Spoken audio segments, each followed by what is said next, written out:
শাস্ত্রীজি, আমাদের শাস্ত্রে রাজধর্ম বলে একটা কথা আছে। একজন সত্যিকারের রাজার কি কি গুণ থাকা উচিত? আজকের রাজনীতিবিদরা কি সেই মানদণ্ডে উত্তীর্ণ?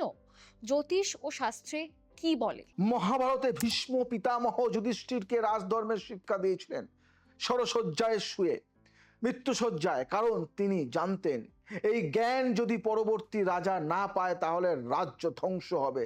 আর সেই রাজধর্মের কথাই বলবো। জ্যোতিষের বিশ্লেষণ করব, সত্যিকারের রাজার গ্রহণযোগ্য বা গ্রহযোগ বলবো আজকে।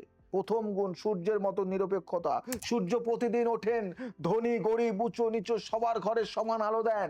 কোনো বাড়িতে বেশি কোনো বাড়িতে কম এটা সূর্য করেন না। শাস্ত্রে বলে সূর্যবৎ সূর্যবৎ রাজা, রাজার বিচার সূর্যের মতো নিরপেক্ষ হওয়া উচিত। যে রাজার কুণ্ডলিতে সূর্য নবম বা দশম ভাবে শক্তিশালী, তিনি স্বাভাবিকভাবেই ন্যায়বান হন, তার সিদ্ধান্তে পক্ষপাত থাকে না। দ্বিতীয় গুণে যদি আমি বলি, চন্দ্রের মতো জনসংযোগ। চন্দ্র প্রতি রাতে জনগণের সাথে থাকেন, তিনি দূরে থাকেন না, তিনি আলো দেন, নিজে জ্বলেন না, সূর্যের আলো ধার করে মানুষের কাছে পৌঁছে দেন। শাস্ত্রে বলে চন্দ্রবৎ শীতল, রাজার ব্যবহার চন্দ্রের মতো শীতল ও স্নেহময় হওয়া উচিত।